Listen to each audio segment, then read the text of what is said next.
श्रीपराशरभट्टार्याः श्रीरङ्गेशपुरोहिताः ஸ்ரீவத்சாங்கசுதஸ்ரீமான் ஸ்ரேயதே மேஸ்து பூயசே. இன்றைக்கி ஸ்ரீ விஷ்ணு சஹஸ்ரநாமத்தில் 15வது திருநாமமான சாக்ஷி அப்படிங்கிற திருநாமத்தோட அர்த்தத்தை பார்க்கலாம். சாக்ஷின்னா கண் கொண்டு நடப்பதை நேரே பார்ப்பவர். பகவான் எதை பார்க்குறார்? தன்னை வாரி கொடுத்தாரே முக்தாத்மாக்களுக்கு, அவனை நன்னா அனுபவிச்சுட்டுருக்கா இல்லையா? எல்லா குணங்களையும் கொடுத்து எல்லாம் அனுபவிச்சுட்டுருக்கா இல்லையா? அதை இவர் சாட்சியாக பார்த்து அனுபவிக்கிறாராம். ஒரு குழந்தை விளையாடுறத ஒரு தாய் எப்படி ஆனந்தப்படுவா, அதை ரசித்து அப்படியே பார்த்துட்டே இருப்பா. அந்த மாதிரி இந்த பூலோகத்தில் பாவம் இத்தனை நாள் கஷ்டப்பட்டு இந்த குழந்தைகள் நம்மள்கிட்ட வந்திருக்கா. அந்த சந்தோஷத்தை அவளுடைய வச்ச கண் வாங்காமல் பகவான் பார்த்து சந்தோஷப்படுறாராம். அதுதான் சாக்ஷாத் கரோதி இது சாக்ஷி. ராமாவதாரத்தப்போ ராமர் சுக்ரீவனோட தோழமை கொண்டார் இல்லையா? அப்போது ராமரே அப்படி தான் சுக்ரீவனை பார்த்து அப்படி மகிழ்ந்து போவாராம். சுக்ரீவன் ராமரை பார்த்து மகிழ்ந்து போகிறது ஒன்றும் பெரிய விஷயமே இல்லை. பரமாத்மா ஒரு குரங்குங்கிட்ட அவ்வளோ ஆனந்தப்படுறார். ஏன்னா அவர் குரங்கு ராட்சசன் அப்படிலாம் பார்க்குறதில்ல. ஜாதி மதம் அதெல்லாம் அவற்றை கிடையாது. அவர் பார்க்குறது என்ன? ஆத்மஸ்வரூபம். அவள் நம்மக்கிட்ட சரணடைஞ்சாச்சா, அதைத்தான் அவர் அனுபவித்து ஆனந்தப்படுறார். அவருக்கு அவள் எல்லாத்தையும் அனுகிரகம் பண்ணணும் சங்கல்பிச்சுன்றார். அந்த மாதிரி ராட்சசாலம் பார்க்காம குரங்குன்னு பார்க்காம ராமர் அனுபவிக்கிறது தான் சாக்ஷிங்கிற திருநாமத்துக்கு அர்த்தம். இப்போ அதுக்கு ஒரு சின்ன கதை இருக்குது. அது மாதிரி முக்தாத்மாக்களுக்கு மட்டும்தான் அவர் சாட்சியாக இருப்பார்னு இல்லை, பூலோகத்துலேயும் அர்ச்சாவதார மூர்த்தியாக இருக்காரே, இங்கே கூட நமக்கு சாட்சியாக இருக்கார். அதுக்கு தான் இப்போ நம்ம ஒரு சின்ன கதை பார்க்க போகிறோம். சில இடங்களில் பகவான் இயற்கையாகவே இருக்கார். எப்படின்னா நைமிசாரண்யத்தில் காடாகவே இருக்கார், புஷ்கரத்தில் ஜலஸ்வரூபமாக இருக்கார், சால கிராமத்தில் திருமேனியே சால கிராமமாக இருக்கார். இப்படி அவர் எல்லா ரூபத்துலேயும் பகவான் இருக்கார்.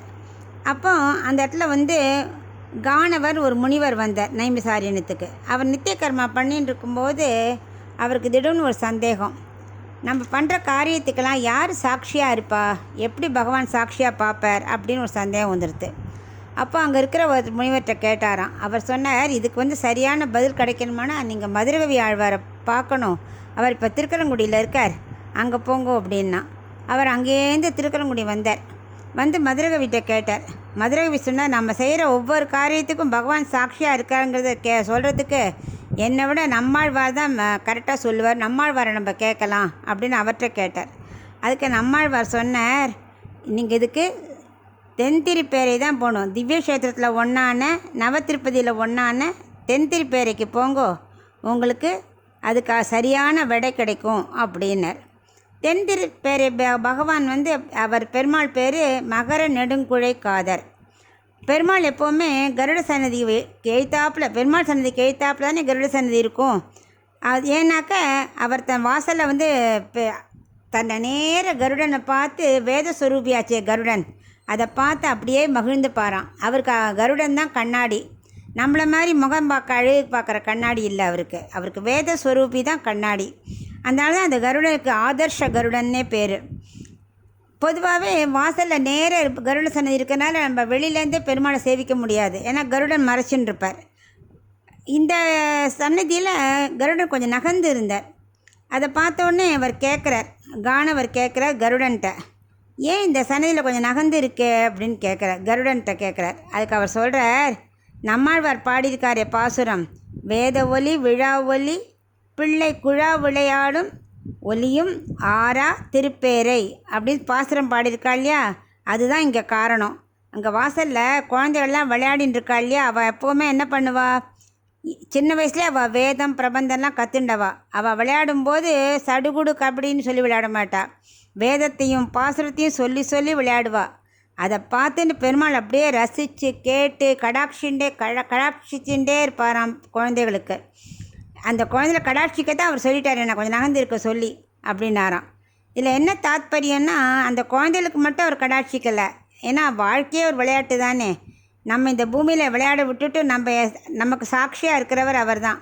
அதனால் நம்ம என்ன பண்ணணும், அவர் இட்ட கட்டளைப்படி சாஸ்திரங்கள் படி நம்ம வாழ்க்கையை நடத்தி விளையாடினாக்க அவர் சாட்சியாக இருந்து நம்மளை கடாட்சிக்கிறதுல நிச்சயமாக சந்தேகமே இல்லை.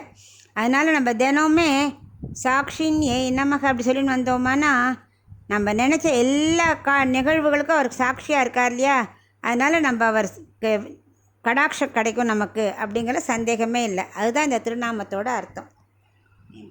ஸ்ரீபராசர பட்டாரியாக ஸ்ரீரங்கேச புரோஹிதாக ஸ்ரீவத்சாங்கசுத ஸ்ரீமான் ஸ்ரேயதே மேஸ்து பூயசே.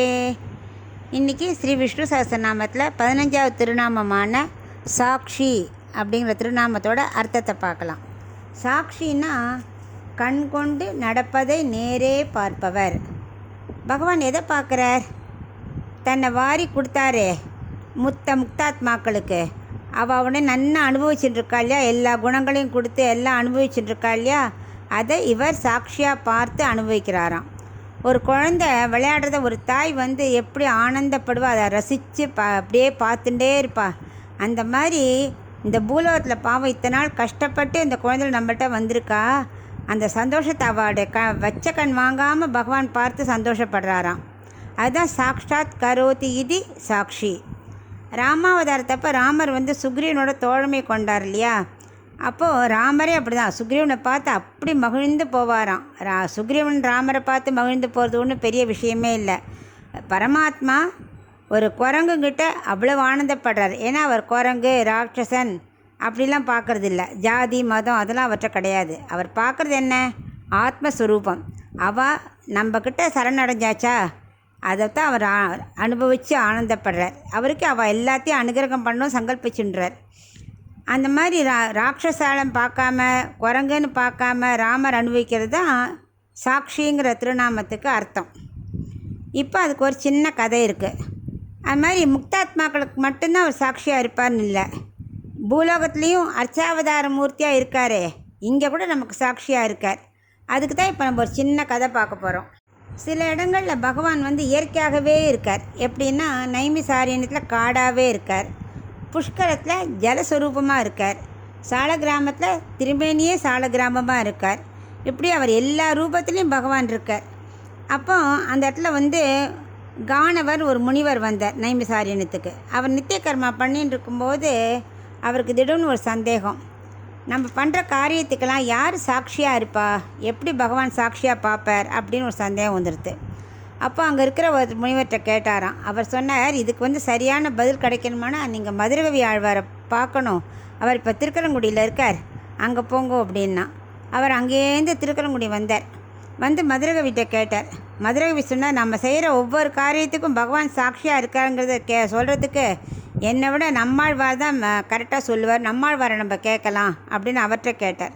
அதுக்கு நம்மாழ்வார் சொன்னார், நீங்கள் இதுக்கு தென்திருப்பேரை தான் போகணும், திவ்ய கஷேத்திரத்தில் ஒன்றான நவத்திருப்பதியில் ஒன்றான தென்திருப்பேரைக்கு போங்கோ, உங்களுக்கு அதுக்கு சரியான விடை கிடைக்கும் அப்படின்னார். தென்திருப்பேரை பகவான் வந்து அவர் பெருமாள் பேர் மகர நெடுங்குழை காதர். பெருமாள் எப்போவுமே கருட சன்னதி எழுத்தாப்பில், பெருமாள் சன்னதிக்கு எழுத்தாப்பில் தானே கருட சன்னதி இருக்கும். அது ஏன்னாக்க அவர் தன் வாசலில் வந்து தன்னை நேர கருடனை பார்த்து வேதஸ்வரூபியாச்சே கருடன், அதை பார்த்து அப்படியே மகிழ்ந்து பாரான். அவருக்கு கருடன் தான் கண்ணாடி, நம்மளை மாதிரி முகம் பார்க்க அழகு பார்க்குற கண்ணாடி இல்லை அவருக்கு, அவருக்கு வேதஸ்வரூபி தான் கண்ணாடி. அதனால தான் அந்த கருடனுக்கு ஆதர்ஷ கருடன்னே பேர். பொதுவாகவே வாசலில் நேர கருட சன்னதி இருக்கிறனால நம்ம வெளியிலேருந்தே பெருமாளை சேவிக்க முடியாது, ஏன்னா கருடன் மறைச்சின்னு இருப்பார். இந்த சன்னதியில் கருடன் கொஞ்சம் நகர்ந்து இருந்தார். அதை பார்த்தோன்னே அவர் கேட்குறார், கானவர் கேட்குறார் கருடன்ட்ட, ஏன் இந்த சன்னதியில் கொஞ்சம் நகர்ந்து இருக்கே அப்படின்னு கேட்குறார், கருடன்ட்ட கேட்குறார். அதுக்கு அவர் சொல்கிறார், நம்மாழ்வார் பாடியிருக்காரே பாசுரம், வேத ஒலி விழா ஒலி பிள்ளை குழா விளையாடும் ஒலியும் ஆரா திருப்பேரை அப்படின்னு பாசுரம் பாடியிருக்கா இல்லையா, அதுதான் இங்கே காரணம். அங்கே வாசலில் குழந்தைகள்லாம் விளையாடின்னு இருக்கா இல்லையா, அவள் எப்போவுமே என்ன பண்ணுவா, சின்ன வயசுலேயே அவள் வேதம் பிரபந்தம்லாம் கற்றுண்டவா. அவள் விளையாடும்போது சடுகுடு கபடின்னு சொல்லி விளையாட மாட்டா, வேதத்தையும் பாசுரத்தையும் சொல்லி சொல்லி விளையாடுவா.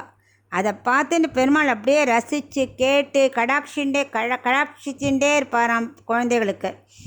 அந்த குழந்தைல கடாட்சிக்கத்தான் அவர் சொல்லிட்டார், என்ன கொஞ்சம் நகர்ந்து இருக்க சொல்லி அப்படின்னாராம்.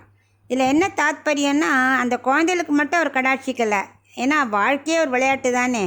நம்ம இந்த பூமியில் விளையாட விட்டுட்டு நமக்கு சாட்சியாக இருக்கிறவர் அவர் தான். அதனால் நம்ம என்ன பண்ணணும், அவர் இட்ட கட்டளைப்படி சாஸ்திரங்கள் படி நம்ம வாழ்க்கையை நடத்தி விளையாடினாக்க அவர் சாட்சியாக இருந்து நம்மளை கடாட்சிக்கிறதுல நிச்சயமாக சந்தேகமே இல்லை. அதனால் நம்ம தினமுமே சாட்சின் நமக்கு அப்படி சொல்லின்னு வந்தோமானா நம்ம நினச்ச எல்லா நிகழ்வுகளுக்கும் அவருக்கு சாட்சியாக இருக்கார் இல்லையா. அதனால் நம்ம அவர் கடாட்சம் கிடைக்கும் நமக்கு அப்படிங்கிற சந்தேகமே இல்லை. அதுதான் இந்த திருநாமத்தோட அர்த்தம்.